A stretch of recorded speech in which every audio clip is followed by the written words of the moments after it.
فكرة الفيديو النهاردة هي حاجة واحدة: التحويش قبل الصرف.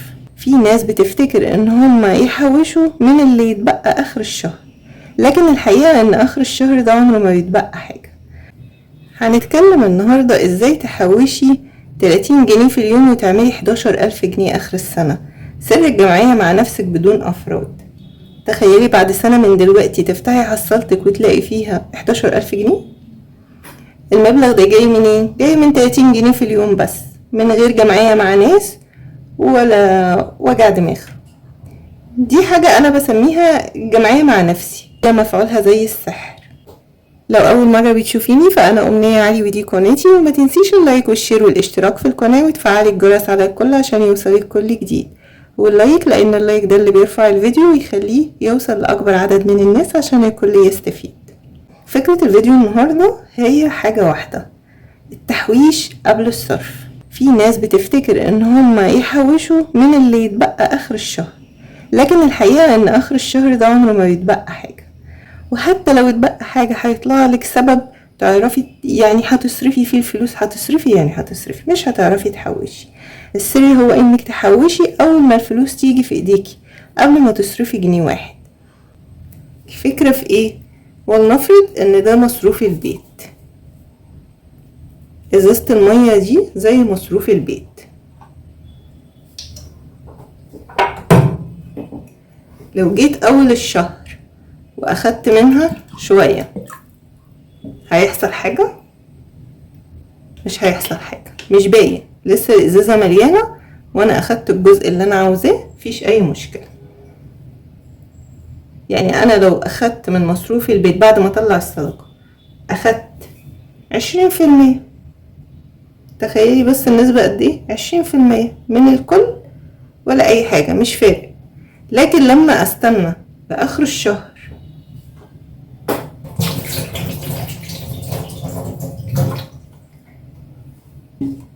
لما الازازة يبقى فيها الشوية دول، او مصروف البيت باقي فيه الشوية دول، ينفع اقول اخد 20% واسيب البيت فاضي؟ ما ينفعش. فهي دي فكرة التحويش قبل الصرف، ان انا لما باخد من الاول ما بيبانش. انا هفضل وراكي لغاية ما تقتنعي بالتحويش معايا. هتحوشي يعني هتحوشي.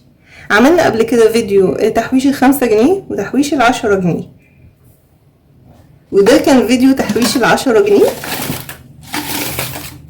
شايفين الكمية؟ وانا على فكرة يعني اخدت منهم، يعني مش دول كلهم نفس الكمية اللي كنا محوشينها، انا اخدت جبت حاجة ولسه هجيب حاجة ثانيه.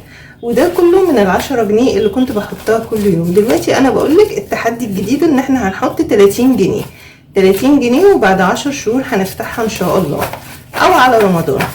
يعني اللي عايز حاجة رمضان، يعني هنعملها تحدي لجزئين: اللي عاوز حاجة رمضان هيفتحها على رمضان، واللي عايز حاجة بعد سنة هيفتحها بعد سنة. ولنفرض هشرح لكم اللي فات بنفس الطريقة. ولنفرض ان ده مصروف البيت، تمام؟ اخدت 20% قبل ما اصرف، خلاص اخدتهم وحطيتهم على جنب، باقي فلوس. لكن لما استنى بال20% اللي انا عاوزاه اخر الشهر، لما يتبقى معايا 30-40 جنيه وخلاص الشهر خلص والبيت عايز اكل وعايز شرب وعايز مصاريف، واقول اخد؟ مستحيل. هقول ادبر يومي وادبر الايام اللي باقيه على القبض. فاسلم حاجه لانك تشيلي الادخار بتاعك، تشيليه قبل الصرف. يعني تخلي مصروف البيت تفصليه على اللي باقي من الفلوس بعد ما تاخدي 10 او 20% على حسب دخلك. لو دخلك كبير خدي 20، لو دخلك قليل خدي 10. فصلي مصروف البيت على قد اللي يتبقى بعد ما تاخدي 10 او 20% على حسب دخلك. لو دخلك كبير خدي 20%، لو دخلك صغير خدي 10%. لكن ما تعكسيش، ما تقوليش اصرف واللي يتبقى ابقى احوش منه. مش هتحوشي. ناس كتير جربوا الطريقة دي والطريقة دي، وانجح طريقة هي خدي الادخار الاول وبعدين ظبطي مصاريف بيتك على اللي باقي. يعني مثلا لو المرتب او المصروف هتطلعي مثلا 30 جنيه في اليوم، يعني 900 جنيه في الشهر. شوفي بقى هتقدري تاخدي ال 900 جنيه 30 جنيه كل يوم، ولا لو هو مرتب هتاخدي ال 900 على بعض. ال 900 دي حاصل ضرب 30 جنيه في 30 يوم، يعني لو عايزة تعمليها مصروف وتخليها يومي في اخر الشهر هتبقى 900. لو مصروف البيت بيجيلك كله على بعضه طلعي 900 مصروف البيت او المرتب او كده. انا بسمي ده الجمعية مع نفسك، كأنك بتعملي جمعية لكن من غير افراد، من غير بقى ما تستني دورك وكل شوية حد يقولك فين دورك وهاتي الجمعية وكده. لا، دي براحتك وبحريتك، تحطيها الصبح تحطيها بالليل تحطيها في اي وقت ومحدش عارف عنك حاجة. دي اهم حاجة. التحويش بالفلوس نفس فكرة ازازة المية اللي شرحتها لك. لو سبتيها الفلوس في جيبك، يعني لو سبتي الفلوس في جيبك هيتسربوا منك زي المية ما بتتسرب من الازازة. لكن لما بتاخديها اول ما بيجوا وتحطيهم في الحصالة او البرطمان زي ما اتفقنا وما تلمسوهمش بقى، خلاص كده انت نجحتي في التحويش. قلنا 30 في 30 ب900، وال900 900 جنيه في 12 شهر بيساوي 10,800 جنيه. انا قلتلك اول فيديو هتحوشي 11، اللي تقدر تحوش 10,800 جنيه مش صعب عليها خالص ان هي توفر 200 جنيه عشان توصل لل11,000 جنيه. مش صعب خالص. 200 جنيه يعني يجوا من 20 جنيه في الشهر، هتقدري توفريهم. حتى لو وفرتيهم فرق عروض، حتى لو الشهر كان اقل من 30 يوم او نسيتي يومين برضو هتقدري تعوضيها، لان يعني خلاص التحويش بقى عادة عندك وهتقدري تساعدي نفسك وتحققي اهدافك. بس اهم حاجة تعمليها، لازم طبعا لما يجيلك المرتب هتطلعي الصدقة. تاني حاجة هتاخدي الادخار. بعد كده بقى هتعملي مصروف البيت زي ما شرحناه في فيديو تنظيم الميزانية والاظرف والحاجات دي، ده شرحناه في فيديو قبل كده هيظهر في اخر الفيديو. لازم يكون عندك هدف واضح ومنطقي. يعني ما ينفعش مثلا انا حاطه في دماغي ان انا هحوش 11,000 جنيه واقول مثلا هروح اجيب شاليه في الساحل الشمالي. لا، يعني يكون هدفي واقعي. هجيب بال11,000 جنيه لو انا بقى سياسة النفس الطويل ممكن اروح اجيب بيهم حاجة دهب اركنها للسنة الجاية، والدهب استثمار طويل المدى. مثلا اللي حوش من 10 سنين حاجة دهب، كان الدهب ب200 وب400 من 10 سنين كان ب400 جنيه، وكنا مستغلينه لما طلع من 400 لل500. شوفي النهاردة داخل على 5000 جنيه. فالتحويش في صورة دهب ده يعني استثمار طويل المدى. ما تبيعيش بقى تاني يوم، الموضوع عايز صبر. وبعدين انت بتحوشي من حاجات صغيرة فانت مش حاسة بيها، انت اصلا ما كنتيش بتحوشي خالص. فلما تبدأي تحوشي خلاص بقى ما تستعجليش النتيجة، الموضوع عايز صبر. وممكن بال11,000 جنيه ممكن يكون في هدف تاني غير انك مثلا حاجة للولاد لما يدخلوا الجامعة او في جهازهم او كده، يعني ولادك لسه صغيرين. ممكن يكون هدف قريب ان انت عايزة تجددي حاجة في الشقة، مثلا بتنقلي في شقة جديدة وعايزة تجيبي حاجة. في حاجات ممكن ال11,000 جنيه على فكرة مش قليلة خالص، وتقدري تتصرفي فيهم ويعملوا لك حاجات كويسة. ولانهم بيتاخدوا من مبلغ صغير كل يوم او حتى لو في الشهر على بعضه مش بيضغط على مصروف البيت. بس هي الفكرة ان هو بيدخلك في عادة الادخار من غير ما تحتاجي جمعية مع افراد، ويكون سرك مع نفسك ومفيش حد واقفلك على الباب عايز كل شوية الجمعية وفلوس منظورة والحاجات اللي احنا بنشتكي منها دي. غير كمان انك تعرفي تجمعي 10 افراد ده صعب لو انت قاعدة في البيت وعلاقاتك صغيرة، يعني جارتين 3 هم اللي يقدروا يحوشوا زيك. لكن لو بتشتغلي ومعاكي زمايل كتير في الشغل ممكن تعملي جمعية مع افراد، ان انت لو بتقدري تحوشي 900 جنيه وعملتي ال11,000 جنيه بعد 10 شهور، اعملي جمعية جديدة بافراد بقى وادخلي جمعية جديدة 9,000 جنيه على ال11,000 جنيه. هتلاقي معاكي هتقبضيها اول واحدة بقى، انت اللي هتنظميها وهتقبضيها اول واحدة. معاكي 11 وهتاخدي اول واحدة هيبقوا 9، يعني خلال شهر تمام هيبقى معاكي 20,000 جنيه. تقدري بقى تجيبي حاجة كويسة، وانتي كده كده سستمتي بيتك على انك تشيلي منه 900 جنيه او بمعدل 30 جنيه في اليوم، فهتقدري تدخلي الجمعية بقى اللي مع افراد. ايه هي بقى خطوات تطبيق التحويش؟ ان انا اختار الحصالة المناسبة. عملنا قبل كده فكرة ازازة، طبعا الازازة دي انا قصيتها في فيديو قبل كده، كانت ازازة كاملة وكنت بحط كل يوم فيها 10 جنيه. فانك تجيبي ازازة وتغسيها وتنشفيها كويس قوي وتحطي فيها الفلوس كل يوم. هي فكرة الازازة ان هي انتي بتدخلي الفلوس من هنا، وصعب بقى ان انتي تشديها، غير البرطمان يعني ممكن في اي لحظة تتهوري وتفتحي وتغزي. فهي فكرة الازازة يعني فيها تحكم اكتر. وممكن كمان تعملي تحدي العيلة، انك تخلي كل واحد في البيت يعمل حصالة مع نفسه. يعني الولاد حتى لو كل واحد منهم لو بياخد 10 وفر 5، وفر 3 وصرف 7، صرف يعني وفر 3 وصرف 7، اخر الشهر هيبقى معاه 90 جنيه، بعد 10 شهور هيبقى معاه 900 جنيه. عودي ولادك على انهم يحوشوا، مش كل حاجة يعني. انت كده بتشجعيهم وبتطوري من شخصيتهم، لما يكبروا هيعرفوا يظبطوا امور بيتهم كويس قوي. ما يتعودوش على ان كل اللي يجي في ايديهم حتى لو مصروف لازم يتصرف. بالعكس انت كده بتربيهم على التدبير والتوفير، والتوفير عمره ما كان بخل ولا حرمان. التوفير ادارة الميزانية بذكاء. ما تفتحيش بقى لا العلبة ولا البرطمان ولا الحاجة اللي انت هتحوشي فيها الازازة مهما حصل. يعني ال30 هيعملوا لك 10,800 جنيه اخر السنة.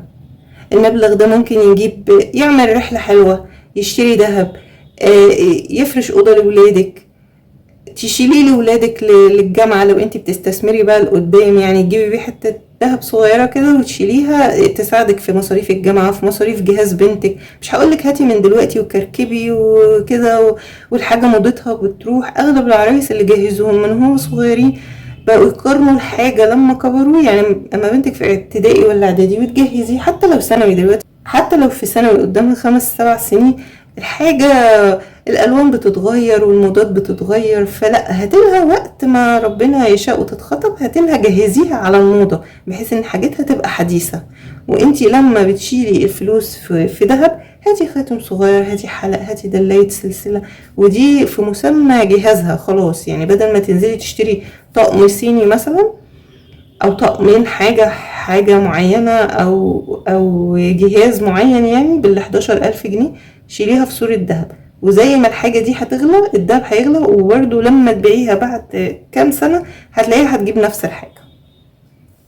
بس الفكرة انك ما تكركبيش، وكمان ما تلاقيش نفسك بتفرضي حاجة موضتها بدأت تبطل او الناس كلها جابتها وبنتك جابتها اخر واحدة. لا، يعني خلي جهاز بنتك حديث. الفكرة في كده. وتحددي بقى المبلغ اللي تقدري تلتزمي بيه يوميا. 30 جنيه احنا هنبدأ مثلا جمعية ال30 جنيه، واللي عايز يبدأ 20 تمام، واللي عايز يبدأ 10 تمام. في اختيارات قدامنا ان احنا نفتحها على رمضان لو البيت محتاج حاجة وعايزين نجيب حاجات بقى على رمضان والعيد وكده.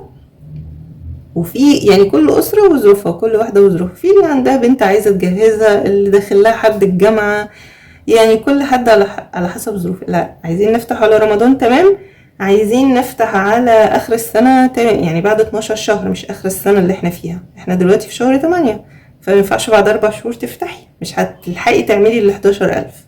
اهم حاجة ان المرتب او المصروف اول ما يجي لازم تاخدي نسبة ال20% بتاعتك وتشيليهم، وخلاص انسيهم بقى وظبطي نفسك على الباقي. هقولك على شوية افكار للتوفير ممكن توفري منها 30 جنيه كل يوم. انك تطبخي في البيت، وفري تمن الوجبات الجاهزة. وانك تستغلي التموين وتستخدمي الزيت والسكر والمكرونة وكل حاجة تيجي من التموين. فرق نقط العيش والعيش، ما ترميش العيش لما بيبقى متكسر صغير كده ممكن تعملي منه فتة، تعملي وجبة. ممكن تحمصيه وتعمليه بقسماط للبانيه. انك تشتري بالجملة الحاجات الاساسية. واستخدام البواقي، انك تستغلي اي حاجة باقية تحولي بقايا الاكل لحاجات جديدة. عملنا قبل كده تطوير الرز، اعادة تدوير الرز حطيت له شعرية، كان رز بايت قعر الحلة يعني، كان رز بايت مش هيتاكل حتى لو سخنته على وش الرز الجديد مش هيتاكل. فعملت شوية شعرية وقلبتهم بعد ما بدأوا يشربوا مية، قلبتهم كده مع الرز اللي بايت بقى جديد ومحدش لاحظ ان هو قديم. وكان عندي برضه في يوم بطاطس محمرة حادقة وباتت، والبطاطس ايامها كانت غالية والكمية يعني بقت صعبان عليا ان انا ارميها، ومش بحب ارمي حاجة. قلت اعمل ايه عشان اقلل نسبة الملح، مش معقول هقوم اغسلها يعني.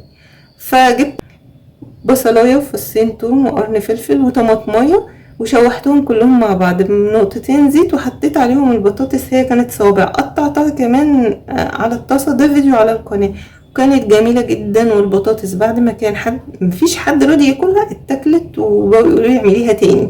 والله انا مش راضيه اقول لهم ان هي البطاطس البايته اللي كانت حادقه ومحدش راضي ياكلها. فانك ما تستغلي كل حاجه، ولو اتبقى عندك اكل شيليه في علب وشيليه في الفريزر. نلغي بقى الحاجات المكلفه. لو انت مثلا بتشتغلي بلاش كل يوم مشروب جاهز، يعني لو كل يوم مثلا فنجان قهوه او كوبايه شاي ب10 و20 جنيه اخر الشهر هيبقى مبلغ. هقولك كمان لو عايزه تزودي دخلك، لو انتي صعب انك تحوشي 30 جنيه في اليوم او 20 جنيه او 10 جنيه، في افكار لزيادة الدخل وانتي قاعدة في البيت. اولا شوفي الشهادة بتاعتك، لو هي تربوية ده وقت الدروس، شوفي الولاد اللي حواليكي وشوفي انتي المادة اللي انتي متخصصة فيها وابدأي اعلني ان انتي هتدي دروس. لو مجموعة او 2 ده دخل حلو قوي ليكي وانتي في البيت.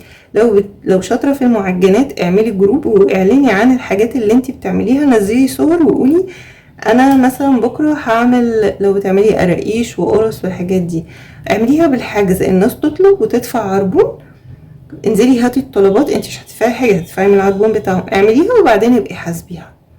في افكار كتيره جدا للشغل من البيت. شوفي انت موهوبه في ايه وتقدري تزودي منه دخلك وابدأي. لو جالك مثلا دخل اضافي او هديه، خدي جزء منه للحصاله. لو وفرتي اكتر من 30 جنيه في اليوم زوديهم، لو وفرتي مثلا من عروض او بطريقة من اللي احنا قلنا عليها قبل كده.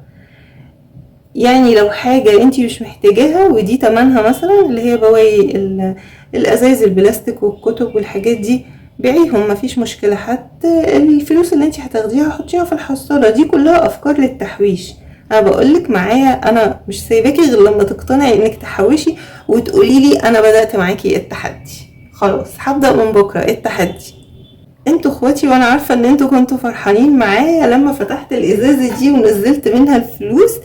كنتوا في منتهى السعادة وكلكم كنتوا فرحانين معايا، فعايزاكم تعيشوا معايا اللحظة الحلوة دي. يعني من 10 جنيه عملت 1110 جنيه في 3 شهور. هي اللي خلاني افتحها قبل 10 شهور الازازة اتملت وانا فعلا عايزة اشتري حاجة يعني معينة. الجمعية مع نفسك بتعلمك الالتزام وبتخليكي تحسي بإنجاز حقيقي. بعد أول 3 شهور هتشوفي الفرق، إنك اتعودتي على التحويش، وبعد سنة هتشوفي نتيجة تفرحك جدا جدا جدا. 30 جنيه ممكن يضيعوا على حاجات مش مهمة، لكن لو جمعتيهم كل يوم هتكتشفي إنك قدرتي تحوشي مبلغ كويس جدا من غير ما تتعبي. التحويش قبل الصرف مش رفاهية، ده سر أي حد قدر يعمل فلوس كتير من غير ما يزيد دخله. ما تنسوش تقولولي رأيكم في التعليقات، وقولولي ان انتي قبلتي التحدي وهتبدأي معايا. وما تنسوش اللايك والشير والاشتراك في القناة وتفعلوا الجرس على الكل عشان يوصلكم كل جديد. مع السلامة.